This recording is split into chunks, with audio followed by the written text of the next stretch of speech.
हाँ भैया, कितने पैसे मिल जाएंगे इस कूलर के? हाँ जी, कूलर तो ठीक ठाक है, 200 रुपये दे दूंगा मैं। क्या?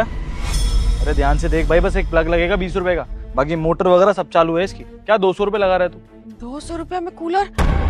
काम कहाँ बोल रहा हूँ, बिल्कुल वाजिब रेट बोल रहा हूँ मैं। अब मेरे काम का तो कुछ है ही नहीं। अभी जाऊंगा कबाड़ की दुकान में, प्लास्टिक लग निकालूंगा, तारा लग निकालूंगा, मोटर निकाल दूंगा, तो 200-300 रुपये तो मिलेंगे एक्स्ट्रा मेरे को। 200 बिल्कुल सही है, बताओ मैं दे दूं? अरे मेरे भाई, रनिंग कंडीशन में दे रहा हूँ। वो तो एसी लगवा लिया इसलिए इसकी जरूरत नहीं है, जगह घेर रहा है घर में ये, और कुछ भी नहीं है। अपने घर में लगा लियो इसको। अरे साहब, मेरे घर में फर्स्ट क्लास कूलर है, मैं आपको सही रेट बोल रहा हूँ। 200 रुपये बढ़िया है, दे देता हूँ मैं, बताओ। अरे तो हम तो पंखा की जगह पे कूलर ही ले सकते हैं 200 रुपये में। आप बिल्कुल सही रेट बता रहा हूँ, आप 200 रुपये दो और बात खत्म। साहब, एक कूलर 200 रुपये में बेच रहे हो का? ये कूलर हमको दे दो साहब, हमको बड़ी जरूरत है कूलर की। 200 रुपये हम दे देंगे आपको साहब, इनको मत दो। ये कूलर हमको दे दो साहब। पागल वागल है क्या? हमको दे दो 200 रुपये में? मजाक चल रहा है यहाँ पर? यहाँ पे दुकानदारी मैं कर रहा हूँ तो मैं लेके जाऊंगा ना। पागल कहीं की, कहाँ से आई है तू? निकल यहाँ से, जा। साहब देखो, इनके कोई काम की नहीं है ये चीज। ये ले जाएंगे, इसको कबाड़ी में फेंक देंगे, इसका सब पार्ट पुर्जा अलग कर देंगे। पर आपको नहीं पता है साहब, हम गरीब लोग हैं, हमको कूलर की बहुत ज्यादा जरूरत है। बहुत गर्मी पड़ रहा है साहब, हमारे घर में बच्चे हैं, वो पढ़ाई लिखाई करते हैं पर वो कर नहीं पाते हैं सर। आपको भी पता है कितनी गर्मी पड़ रही है। ये कूलर जाएगा ना तो हमारे बच्चे पढ़ाई लिखाई भी कर लेंगे और हमको भी काम से आने के बाद थोड़ा आराम मिल जाएगा। साहब, हम आपके आगे हाथ जोड़ते हैं, ये कूलर हमको दे दो साहब। मान जाओ बेटा, ये कूलर हमको दे दो, हमको बहुत ज्यादा जरूरत है। तो इस चीज का ठेका मैंने ले रखा है क्या? आ गए यहाँ पे मुंह उठा के। अगर इतना ही शौक है तुझे पंखा कूलर लगाने का तो बाहर इलेक्ट्रॉनिक की दुकान है ना, वहां पर चली जा, वहां पर पैसे दे तो मिल जाएगा तेरे को नया कूलर। कबाड़े का काम मेरा है, तेरा नहीं है। यहाँ से खरीद के कहीं बेचना चाहती है ना, दिमाग खराब कर रही है। मैं साहब इसके 200 रुपए दे रहा हूँ, सही दे रहा हूँ, मेरे को बेच दो आप। बेटा, आप 200 रुपए में खरीद रहे हो ना साहब, हम आपको 250 रुपए देते हैं, पर ये कूलर हमको दे दो साहब। उम्र का लिहाज करो, नहीं सर पे नाचना है बिल्कुल है। वाजिब रेट के ऊपर से अपना रेट बता रही है। ये 200 रुपए दे रही है, 250 रुपए दे रही है ना। एक काम कर रहा हूँ, मैं आपको 300 रुपए दे देता हूँ, मुझे दे दो ये। 1 मिनट रुक जा भाई, 1 मिनट। साहब ऐसे मत, बुजुर्ग हैं वो यार, तमीज से बात कर। आंटी जी माफ कीजिएगा, बात 200, 250, 300 की है ही नहीं। बात हो चुकी है तो इसी को दूंगा ना। अरे साहब, मतलब मेहनत मैं करूँ और आके ये थोड़ी ना कूलर ले लेगी, तो वही तो बोल रहा हूँ साहब। 300 रुपए तो हम नहीं दे पाएंगे, हमारे पास तो खाली 250 रुपया है। वो कहा है ना साहब, हम अभी पंखा खरीदने जा रहे थे कि कोई पुराना पंखा मिल जाएगा। हमारे घर का पंखा जल गया है, हम इधर से गुजर रहे थे तो ये भाई साहब को सुने कि 200 रुपए में कूलर ले रहे हैं, इसीलिए हम आपके पास चले आए साहब। ये 200 रुपए में कूलर मिल रहा है तो हम पंखा की जगह पे कूलर काहे नहीं खरीद ले? हमारे घर में लग जाएगा ना तो हमारा बच्चा सब पढ़ लिख जाएगा साहब। हम आपके आगे हाथ जोड़ते हैं, आप 250 रुपए ले लीजिए, ये कूलर हमको दे दीजिए। ओ माँ, हम भी कोई अंबानी के घर में पैदा नहीं हुए हैं, कोई पैसा लेके नहीं पैदा हुए। हम भी यहाँ पे दिन दिहाड़ी करते हैं, धूप में इतना घूमते हैं, पसीना बहाते, किस लिए? 200-400 रुपए घर में लेके जा सके हैं। अगर हम कूलर लेके यहाँ से चले जाएंगे, बिक्री कर देंगे तो हमको भी कुछ पैसा मिलेगा ना। इतना ही शौक है तो ले लो नया कूलर। परेशान कर रही हो फालतू का, किसी घर के आके तमाशा बना रही हो। निकलो नया से, बना बनाया सौदा खराब करने आ गई है। यहाँ पे मना लिया था मैंने 200 में, लेकिन नहीं, 300 रुपए देने, 250 रुपए देने। आंटी आप क्यों जिद कर रही हो? देखो कायदे से तो उनको कूलर मिलना चाहिए ना, वो अपनी दुकान छोड़ के यहाँ पर आए हैं जब हमने बुलाया है। अरे मेहनत लगी है उनकी, उनको लेके जाने दो। और वैसे भी आप लेके जाओगे क्या फायदा होगा आपको? पहले तो आपको ये तार ठीक करानी पड़ेगी, इसके अलग पैसे लगेंगे, और करंट वरंट लग गया आपको तो इनका तो रोज का काम है, इनको पता है कैसे ठीक करना है या फिर तोड़ फोड़ के कैसे बेचना है। ये तो अपना फायदा निकाल लेंगे, आपका उल्टा नुकसान हो जाएगा। आप एक काम करो ना, नया कूलर ले लो। अब परिवार के लिए, घर के लिए ले रहे हो तो अच्छा कूलर लो ना। अब इसको ठीक कराने जाओगे तो खुद का नुकसान हो जाएगा। मेम साहब, हम गरीब लोग हैं, नया पंखा तो खरीद नहीं पा रहे, नया कूलर कहाँ से खरीदेंगे? आप बड़े लोग हैं, आपके लिए किसी काम का नहीं है, आप तो बेच ही रहे हो ना कबाड़ी को। आप हमको दे दो ना, हम दे तो रहे हैं 250 रुपए। मैडम जी, आप समझ नहीं पा रहे हो, ये कूलर हमारे लिए ना जिंदगी का काम करेगा, हमारे बच्चे पढ़ लिख जाएंगे साहब। बहुत गर्मी पड़ रही है, आप मान जाओ ना साहब, ये कूलर हमको दे दो ना। हमारी टेंशन है कि हम इसको क्या करें क्या नहीं करें। हम इसका सौदा कर रहे, दुकानदार हम है ना, तो हम करेंगे इसका सौदा। तुम क्यों आ रही है बीच में? दिमाग खराब कर रही हो बस। भैया भैया भैया प्लीज, घर भी है मेरा, शांत रहिए आप। आंटी जी देखिए, मैं समझ सकता हूँ आप क्या कहना चाह रही हैं, और अभी मैंने उसको कमिट कर दिया कि मैं उसी को दूंगा। लेकिन आप मुझे एक बार ये बताइए कि आपको ये कूलर चाहिए क्यों? इतनी क्या जरूरत पड़ गई? आप एकदम से अचानक से कूलर देख के यहाँ पे आ गई। साहब हम बताए तो हमारे घर में पंखा था वो भी जल गया है। हम दूसरा कोई पुराना पंखा ही लेने जा रहे थे, तो आपके मुंह से सुने कि 200 रुपया में कूलर बेच रहे हो, तो इसीलिए हम आ गए साहब। हम गरीब के घर में कूलर होगा ना, तो आप लोगों के घर में जो एसी चलता है ना, उससे बढ़िया है ही हम गरीबों के लिए। दे दो ना साहब, मान जाओ, ये कूलर हमको दे दो। हमारे बच्चे बहुत आशीर्वाद देंगे साहब, हम भी आपको आशीर्वाद देंगे। ये कूलर हमको दे दो साहब, बहुत जरूरत है साहब। वैसे भी आपको पता है हम लोग झोपड़ी में रहते हैं, वो पंखा रहता है ना, गर्म हवा देता है।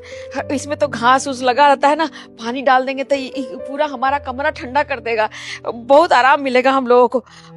बच्चे सब पढ़ लिख भी जाएंगे, हमको भी आराम हो जाएगा, पूरा कमरा हमारा ठंडा हो जाएगा एकदम। इसीलिए हमको ये चाहिए।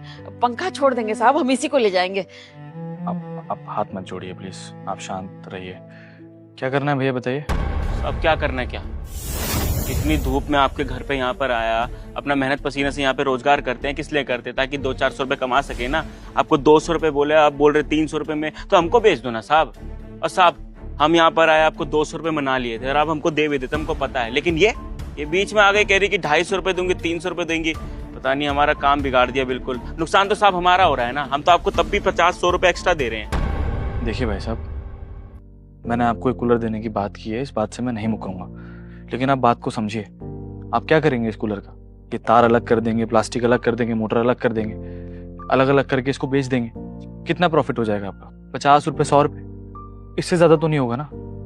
लेकिन वहीं दूसरी तरफ ये आंटी अगर इस कूलर को ले जाती हैं तो इनकी गर्मियां आराम से निकल जाएगी, इनका बच्चा पढ़ाई कर लेगा या आराम से घर में खाना बना पाएंगी, सारे काम अच्छे से हो जाएंगे। ये समझ लीजिए कि अगर आप ये कूलर इनको दे देते हैं ना, तो 4-5 जिंदगियां हैं जिनको आराम की जिंदगी मिलेगी, खुशी खुशी अपनी गर्मियां काट सकते हैं। और आप तो भाई साहब समझ ही सकते हैं, धूप में काम करते हैं आप भी, अभी गर्मी कितने बढ़ने वाली है। मार्च का महीना है, इतनी गर्मी है और आगे क्या होगा आप खुद भी नहीं जानते। और गर्मी की वजह से मैं नहीं चाहता कि कोई भी इंसान बीमार पड़े या परेशान हो। अब ये डिसीजन मैं आपके ऊपर छोड़ता हूँ। अगर आप कहते हैं तो ये कूलर मैं इनको दे देता हूँ। और देखिए, इंसानियत के नाते बनता भी इतना ही है, उल्टा आपको तो इनकी मदद करनी चाहिए। आपने तो अभी कहा कि मेरे घर में कूलर है, सब कुछ है, इसलिए आपको परेशानियों के बारे में नहीं पता। लेकिन इनके बारे में सोचिए एक बारी, बेचारी बुजुर्ग हैं, पति है नहीं उनके, बच्चों को अकेले पाल रही हैं, इतना हाथ जोड़ रही है, तो मतलब सच में इनको जरूरत होगी ना। सोच लीजिए भैया।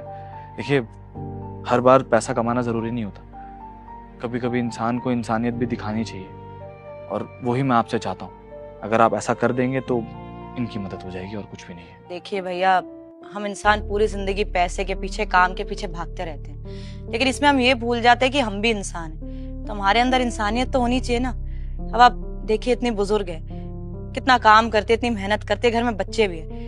चलो माना कि कायदे से आपका बनता है कूलर ले जाना, आप ले जाके क्या करोगे? ये सब कुछ अलग ही कर दोगे, पार्ट्स बेच दोगे, उसके 150-200 रुपए मिलेंगे, वो तो आप दिन में आराम से कमा लोगे, एक दिन की कमाई आपकी बस।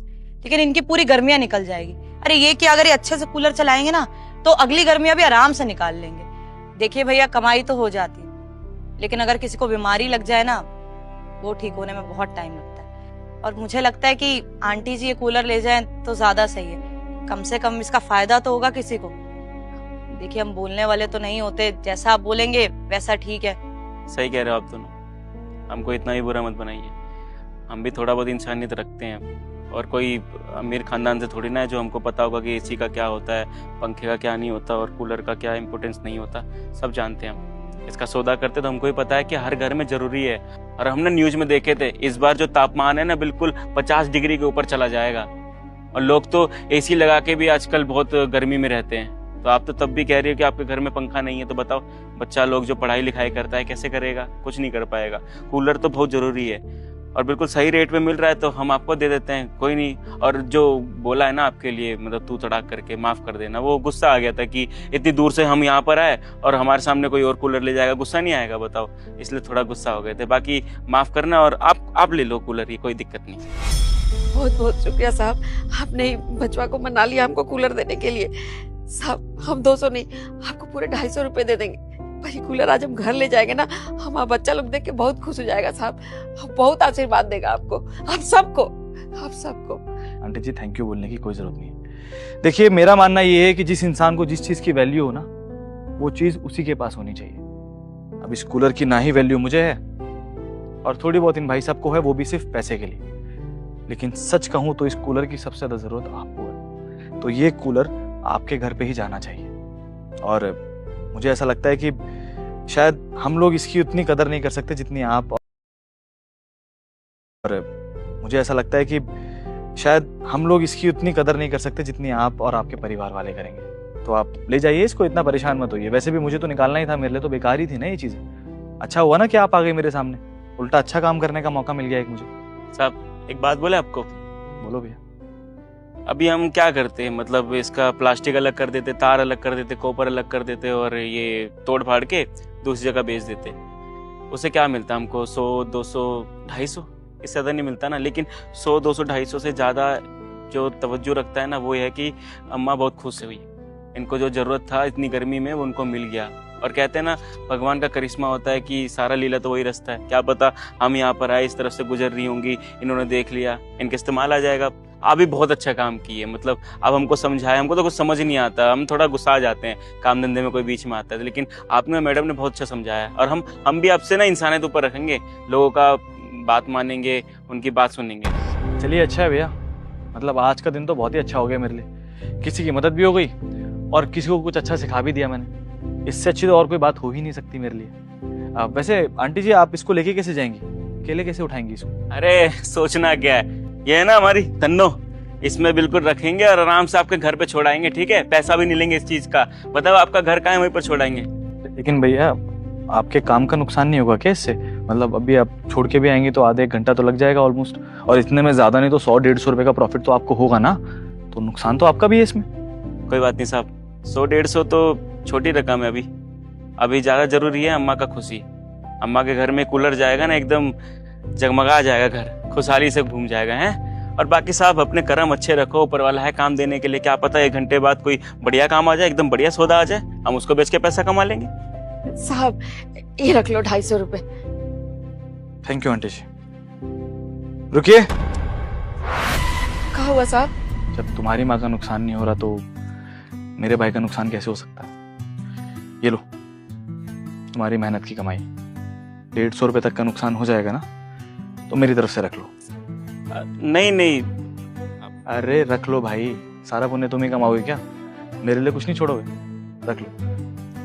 और आंटी जी ये 100 रुपए आपके लिए, प्लग लगवा लीजिएगा इसमें। मैं जानता हूँ कि ये कूलर तो आप ले जाएंगे, लेकिन फिर 2 दिन ये आपके पास रखा रहेगा क्योंकि आपके पास प्लग लगवाने के पैसे नहीं होंगे। तो ये 100 रुपए आप रखिए, प्लग लगवा लेना इसमें। और घर में पहली बार कूलर जा रहा तो मिठाई लेके जाइएगा, लीजिए।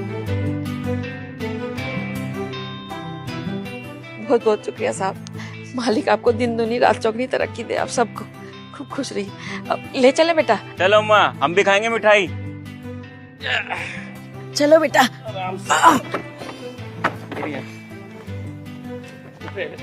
बैठ जाओगी? हम भी बैठ जाएं? दिक्कत तो नहीं होगा तुमको कोई? चलो। अच्छा चलो बेटा।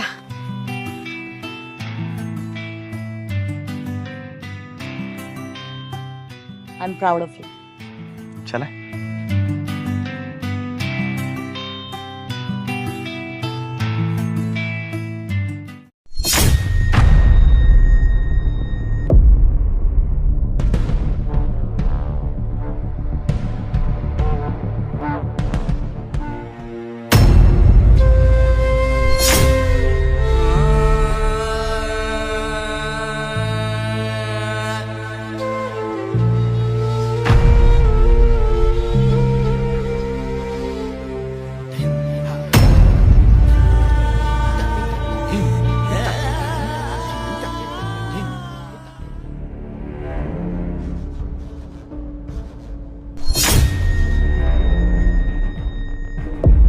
तुम अमीरों को ना हमारी जिंदगी खराब करने के अलावा कुछ भी नहीं आता।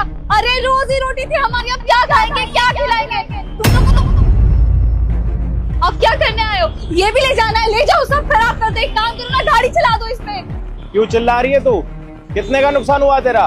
हमारा 450 का नुकसान हुआ है।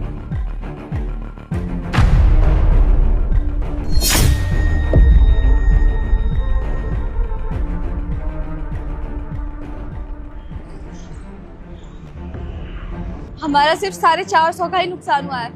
हमें सिर्फ हमारे हक के पैसे चाहिए। रख ले, सब्जी वाली है तू, इतने पैसे मिलेंगे ना तो तेरी जिंदगी आसान हो जाएगी, समझी? और हाँ, मेरे पास तेरे लिए एक ऑफर है। क्या ऑफर? वो मैं तुझे अभी नहीं बता सकता। अगर तुझे वो ऑफर जानना है तो तुझे मेरे साथ मेरे घर चलना पड़ेगा। ये क्या बोल रहे हैं आप? मैं कोई बिकाऊ लड़की नहीं हूँ। अगर आपको नहीं देना है पैसे तो मत दीजिए।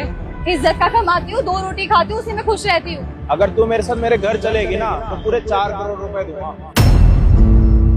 क्या 4 करोड़ रुपए?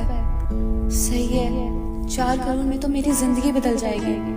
मैं एक काम करती हूँ, इन अमीर साहब के साथ चली जाती हूँ। अगर 4 करोड़ मिल गए तो मैं अपने माँ बाप का भी अच्छे से ख्याल रख पाऊंगी। ठीक है साहब, मैं आपके साथ चलने के लिए तैयार हूँ। चलो मेरे साथ।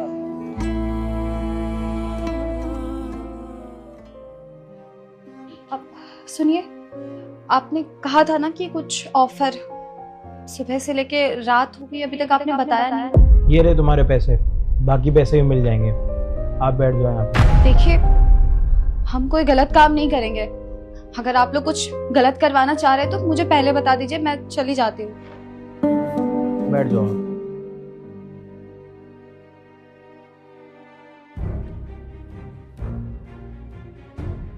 पेमेंट दे दो इनको। एक बात मुझे सच सच बताइए, आपने मुझे बेचने तो नहीं वाले? क्योंकि ऐसे बिना बात के इतने सारे पैसे, मुझे सच में कुछ ठीक नहीं लग रहा। अगर ऐसा है तो प्लीज आप मत कीजिए। अपने घर में कमाने वाली सिर्फ मैं अकेले ही हूँ। अगर मुझे कुछ हो गया ना तो फिर मेरे माँ बाप को कौन देखेगा? ऑफर के लिए आप इतने परेशान मत हो, पहले पैसे उठा लो आप, और इन पैसों के बदले सिर्फ आपको मेरे साथ शादी करनी है। शादी? आप मजाक कर रहे हैं ना? मुझे सब समझ में आ रहा है। आप लोग शादी के बहाने से मुझे कहीं लेकर के जाएंगे और फिर बेच देंगे। मैं सब समझ रही हूँ। अगर ऐसा है ना तो आप प्लीज मुझे पहले बता दीजिए, क्योंकि घर में मेरे अलावा कमाने वाला कोई नहीं है। अगर मुझे कुछ हो गया तो मेरे माँ बाप को कौन देखेगा? आप एक काम कीजिए, आप मुझे मत दीजिए मेरे 450 रुपए। मुझे कुछ भी नहीं चाहिए, आप बस मुझे जाने दीजिए। आपको कहीं जाने की जरूरत नहीं है। हम आपके साथ गलत नहीं करते। गलत तो आपके साथ आपके पापा करते हैं। पापा? अरे पापा कब तक इस आफत को अपने गले में डाल के रखेंगे? अरे बेटा, तू चिंता मत कर। अब ये पूरी तरह जवान हो चुकी है, समझे ना? जिस दिन कोई मोटी पार्टी मिली ना, मैं इसको भेज दूंगा। आप सच कह रहे हैं? ये सब्जी बेचना और जो भी आप काम करते हो, ये सारे काम आपके पापा आपसे कराते हैं ना? हाँ जी। और जो आपके पापा हैं वो आपके सगे पापा नहीं, सौतेले पापा है ना? हाँ हाँ। आपके पापा तो सिर्फ एक कस्टमर का इंतजार कर रहे थे। जिस दिन उनको कोई अमीर आदमी मिल जाता ना तो आपको भेज देते। और वो ये भी नहीं देखते कि वो उम्र में कितना बड़ा है और कहाँ से आता है और कहाँ जाता है और वो क्या चाहता है आपसे। उनको सिर्फ पैसों से मतलब है। उन्होंने आज तक अगर आपके ऊपर इतना पैसा खर्चा, आपको बड़ा करा, खिलाया पिलाया ना, सिर्फ इसलिए कि उनका फायदा उसमें छुपा हुआ था। और जो आपका भाई है ना, वो भी आपके पापा के साथ मिला हुआ है। क्या मेरा भाई भी?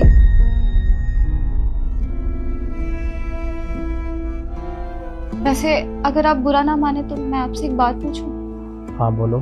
आखिर आप भी तो वही कर रहे हैं ना जो मेरे पापा मेरे साथ करना चाहते हैं। अब देखो, मैं आपके साथ कुछ गलत नहीं करना चाहती। आपके पापा आपके साथ क्या कर रहे थे उस चीज़ से मुझे कोई लेना देना नहीं। और अगर आपके पापा किसी और को आपको भेज देते तो मुझे पता है कि आपकी ज़िंदगी ख़राब हो जाती और आप ये डिज़र्व नहीं करती। आप एक अच्छी लाइफ डिज़र्व करती है क्योंकि आपने अपनी लाइफ में बहुत मेहनत करी है। मैं मानता हूँ कि आपके पापा ने आपको बड़ा करने में कहीं ना कोई योगदान करा होगा, लेकिन उससे बढ़ के आपने अपने पापा के लिए करा। उसके बाद भी अगर आपके पापा आपको भेज देते तो आपके दिल पे क्या बीतती और जाने क्या हो जाता आपके साथ। और अगर आपको अभी भी हम बुरे लग रहे हैं तो आप यहाँ से जा सकते हैं। लेकिन मुझे बात समझ में नहीं आ रही है। आप चाहे तो आप किसी भी लड़की से शादी कर सकते हैं, पर मैं क्यों? जो बेटी अपने बाप के लिए, अपने भाई के लिए इतनी लॉयल हो सकती है, उनके कहने पे कोई भी काम करने के लिए तैयार है, मेहनत से पीछे नहीं हट रही, उनका साथ दे रही है, सारी चीज़ें कर रही है, और उसके माँ बाप तो उसका ध्यान भी नहीं रखते। और मैं तो तुम्हारा बहुत ध्यान रखूँगा। देखो, आज नहीं कल तुम्हारी भी कहीं ना कहीं शादी हो जाएगी और घर वाले कहीं ना कहीं मेरी भी शादी करवा देंगे। और मैं बिजनेस में इतना उलझा पड़ा रहता हूँ कि मुझे अपने लिए भी टाइम नहीं होता। और अगर मेरे घर वालों ने मेरी शादी किसी के साथ भी कराई तो, और आजकल का माहौल आपको पता है कि शादी के बाद क्या होता है, लड़कियों को ये भी नहीं पता होता कि कमाई करना कितना मुश्किल है, बट उनकी डिमांड्स ख़त्म नहीं होती और अगर टाइम ना दो तो अलग अलग बातें बन जाती हैं, जिससे घर टूटने की ना ज़्यादा चांसेस हो जाते हैं। और आप तो हमेशा घर से बाहर रहे हो और आपको पता है कि पैसा कमाना कितना मुश्किल है। और सच बताऊं तो आपको आज तक मुझे नहीं लगता कि कोई परिवार का प्यार भी मिला है। और अगर आप मेरी बातों से एग्री नहीं हो और अगर आपको मेरी कोई भी बात झूठी लग रही है ना, तो मैं आपको इससे ज़्यादा फोर्स नहीं करूँगा। लेकिन हाँ, एक चीज़ का वादा कर सकता हूँ मैं आपके साथ कि आपको पूरी लाइफ में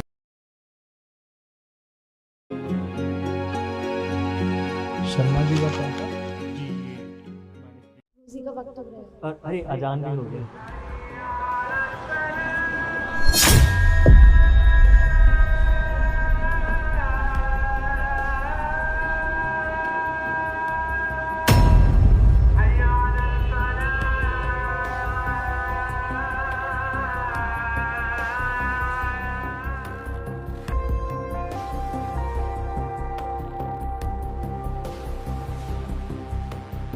क्या चल रहा है यहाँ पे?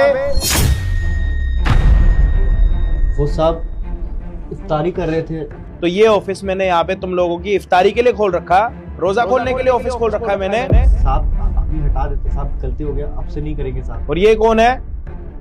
साहब हमारी बेगम है। और ये यहाँ पे क्या करने के लिए आई है? साहब इन्होंने नहीं बुलाया था हमें, हम खुद चल के यहाँ आए थे। इफ्तारी का वक्त हो रहा था और इन्होंने हमें बोला था कि ये घर नहीं आ पाएंगे, इसलिए हम ही आ गए। तो इसका मतलब ये है कि कंपनी में अपनी मनमर्जी चलाई जा रही है। और ये क्या खा रहे हो तुम दोनों? सब बस अभी के अभी अंदर ऑफिस में आ जाओ, दोनों के दोनों। साहब माफ कर दीजिए।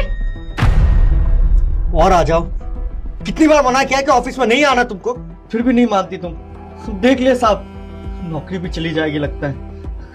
एक ही नौकरी थी, बहुत मुश्किल से मिली, वो भी चली जाएगी। अब क्या जरूरत थी इफ्तारी के लिए? बोले थे ना शाम को घर पे आ जाऊंगा मैं। पता नहीं क्या हो जाए। अरे बस कीजिए, इतना रोइए धोइए मत, रमजान चल रहा है, जो होगा देखा जाएगा। साहब ने बुलाया, अंदर चलते हैं। आओ साहब, हम हाथ जोड़ रहे हैं, हमसे गलती हो गई, हम दोबारा ऐसा कभी नहीं दोहराएंगे। वो क्या है ना, हम रोजे से हैं और हमारे पति समय से घर नहीं पहुंच पाते। आज इन्होंने हमें फोन पे इत्तला किया था, हमें इफ्तार करना था, इसलिए हम घर से थोड़ा बहुत जो भी था हमारे पास हम लेकर इनके दफ्तर चले आए। हमें नहीं पता था कि आपके दफ्तर में ये सब करना अलाउड नहीं है। हमें पता होता तो हम नहीं आते। साहब गलती हो गई, हमारी बेवकूफी की वजह से आप हमारे शौहर को काम से मत निकालिएगा। हम हाथ जोड़ते हैं, घर में कमाने वाले इकलौते यही है। अगर इनको भी नौकरी से निकाल दिया गया तो हम खाना तक नहीं खा पाएंगे। साहब रोड पे आ जाएंगे, घर का चूल्हा तक नहीं जलेगा। हमें माफ कर दीजिए, हम कसम खाते हैं हम दोबारा यहाँ नहीं आएंगे। हम नहीं आएंगे, हम मजबूर होकर घर पे अलग रोजा खोल लेंगे, पर आप इनको काम से मत निकालिएगा। हम रोड पे आ जाएंगे साहब, हमारे घर का चूल्हा तक नहीं जलेगा, हम खाना नहीं खा पाएंगे। हमें पता होता तो हम ऐसा बिल्कुल नहीं करते। हम कसम खा रहे हैं, आप बस इन्हें नौकरी से मत निकालिएगा, हम हाथ जोड़ते हैं। साहब ये आखिरी बार है साहब, इसके बाद कभी नहीं करेंगे ऐसी गुस्ताखी। साहब हमें माफ कर दीजिए साहब। हाँ साहब, हम ऐसा दोबारा कभी नहीं करेंगे, आप हमें माफ कर दीजिए। हम दोनों मियां बीवी आपसे माफी मांगते हैं, हम दोबारा ऐसा कभी नहीं करेंगे, माफ कर दीजिए। ऑफिस की टाइमिंग में आप अपने घर से हमारी कंपनी में आ रहे हो, ऊपर से यहाँ पे बैठ के रोजा खोल रहे हो। और रोजा खोलते हुए क्या खा रहे थे तुम दोनों? साहब रोटी प्याज और खजूर के साथ इफ्तारी कर रहे थे। हाँ साहब, इन्हीं सब चीज़ों से हम अपना रोज़ा खोल लेते हैं। हमारे पास ज़्यादा पैसे नहीं होते ना इफ्तारी के लिए, तो हम इसी से खोल लेते हैं। अच्छा, तुम दोनों अभी जो बाहर बैठ के हमारी कंपनी में कर रहे थे, रोज़ा खोल रहे थे, क्या वो सही है? सही तरीका है? साहब कह तो रहे बहुत ही गलत था, और साहब हम आगे से कभी नहीं करेंगे। साहब आखिरी बार माफ कर दीजिए साहब, हम हाथ जोड़ते हैं आपके सामने साहब। तुम्हें मैं इतना बुरा लगता हूँ कि तुम इस तरीके से बैठ के ऑफिस में रोज़ा खोल रहे हो? और अगर तुम्हारे पास पैसे नहीं है रोज़ा खोलने के लिए, तुम्हारे पास पैसे नहीं है फ्रूट्स लाने के लिए, तुम्हारे पास पैसे नहीं है जूसेस लाने के लिए या फिर कोई भी सामान लाने के लिए जिससे तुम आराम से बैठ के रोज़ा खोल सकते हो, तो तुम मुझे बता नहीं सकते? नहीं साहब हमको लगा कि आप कहाँ दूसरे मज़हब के और हम। अच्छा, तो तुम्हें यूँ लगता है कि तुम मुस्लिम हो और मैं हिंदू हूँ और मैं तुम्हारी मदद नहीं करूँगा, ऐसा तुम्हें लग रहा है? नहीं साहब, इनके कहने का वो मतलब नहीं है, हम समझाते हैं। वो क्या है ना,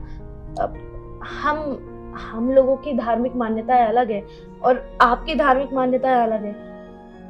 आप कहाँ हमारे इफ्तारी में, रमजान में पार्टिसिपेट भी करेंगे, शायद इसलिए इन्होंने बोला नहीं होगा। हाँ, ये हिंदू मुस्लिम से पहले हम क्या है, एक इंसान ही तो है। अगर मैं आप लोगों को अपनी कंपनी में इस तरीके से देखूंगा रोज़ा खोलते हुए कि आप लोगों के पास फ्रूट्स लाने तक के भी पैसे नहीं है, तो क्या मुझसे देखा जाएगा? बिल्कुल भी नहीं।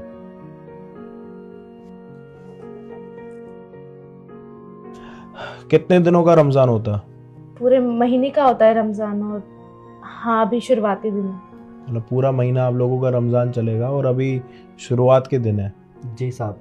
तो पूरा महीना ऐसे ही रोज़ा खोलोगे आप लोग? जी हाँ साहब, मजबूरी है, गुजारा करना पड़ेगा और किसी चीज़ की तो गुंजाइश ही नहीं है। ये लो कुछ पैसे। पैसे? पहले पैसे पकड़ो तो मैं बताता हूँ मैं पैसे तुम दोनों को क्यों दे रहा हूँ। ये वो पैसे हैं जो हमारे हिंदू धर्म में कमाई के 10% हमेशा अलग किए जाते हैं।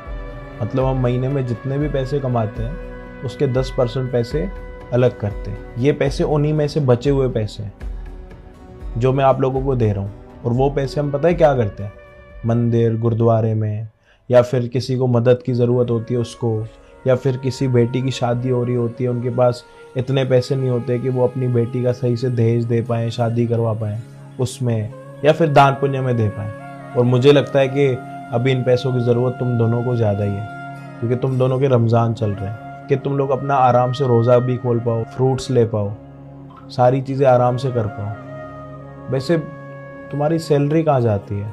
साहब, घर का किराया 5,000 रुपये और बाकी 10,000 रुपये घर के सामान वगैरह के लिए, और जो पैसे बचते हैं उन पैसे से मैं अपनी बीवी को पढ़ा रहा हूँ। मतलब तुम अपनी बीवी को आज भी पढ़ा रहे हो? जी हाँ साहब, हम टीचर की पढ़ाई कर रहे हैं, हम पढ़ना चाहते हैं। हमारा शुरू से ही एक सपना था, शादी से पहले से, कि हम पढ़ लिख के अध्यापिका लगे और अपने देश के बच्चों का भविष्य सुधारें। और एक औरत का पढ़ना मतलब एक पीढ़ी तक का सुधर जाना। तो हम भी ये चाहते हैं कि हमारी जो आने वाली औलाद हो वो भी पढ़ी लिखी हो और अपने उज्जवल भविष्य को खुद अपनी आंखों से देखे। मेरे शौहर तो सिक्योरिटी गार्ड है, पर इन्होंने कभी हमें पीछे नहीं रखा, हमेशा अपने कंधे से कंधे मिला के रखा है और अपने से ऊपर ही इज्जत देते हैं हमें। कम पैसों में भी गुजारा करने के बावजूद हमें पढ़ाने की हिम्मत रखते हैं। हम चाहते हैं कि हम पढ़ लिख कर अपने शौहर को और अपने होने वाले बच्चों को अच्छा भविष्य दें। यार ये सुन के तो बड़ा अच्छा लगा कि तुम खुद एक सिक्योरिटी गार्ड होके अपनी पत्नी को पढ़ा रहे हो। तुम चाहते हो कि तुम्हारा आने वाला भविष्य अच्छा जाए और तुम अपनी सैलरी में से अपना घर भी चलाते हो, राशन भी चलाते हो और उसके बाद भी अपनी पत्नी को पढ़ा रहे हो। ये सुन के सच में बहुत अच्छा लग रहा है। और मुझे तो लगता है कि ये उन लोगों के लिए एक तमाचा है जिनके पास सारी चीज़ें होने के बाद भी ना वो कुछ भी नहीं करते, सिर्फ बहाने देते हैं कि हमारे पास ये नहीं है वो नहीं है, जबकि उनके पास सब कुछ होता है। और बुरा मत मानना, तुम्हारे पास अभी उतना कुछ नहीं है, तुम फिर भी अपने भविष्य के लिए इतना सोच रहे हो, अपनी पत्नी के लिए इतना सोच रहे हो। कहीं ना कहीं अगर तुम्हारी पत्नी टीचर बन जाती है तो तुम्हारे बच्चों का फ्यूचर तो अच्छा ही जाएगा। वैसे आज के बाद अगर तुम्हें किसी भी चीज़ की ज़रूरत हो या फिर किसी भी मदद की ज़रूरत हो तो तुम मेरे पास आ सकते हो, मुझे बता सकते हो। अगर मैं तुम्हारी किसी भी तरीके से हेल्प कर सकता हूँ तो ज़रूर करूँगा। और रमज़ान में आज के बाद आपको टाइम से घर जाना है, अपनी बीवी बच्चों के साथ रोज़े खोलने और अच्छे से रमज़ान मनाना है अपना। शुक्रिया साहब। शुक्रिया साहब। शुक्रिया तो ठीक है, हमारे बाकी दिन जैसे जा रहे हैं उस चीज़ से हमें फ़र्क नहीं पड़ना चाहिए, लेकिन जब हमारे फेस्टिवल्स हो ना तब हमें चीज़ों को अच्छे से मनाना चाहिए, सेलिब्रेट करना चाहिए, ताकि हमें कभी भी किसी भी चीज़ का ना ये ना हो कि हमने रमज़ान में ये नहीं किया वो नहीं किया। तो अच्छे से मनाओ, ठीक है? रमज़ान मुबारक आप दोनों। आपको भी रमज़ान मुबारक।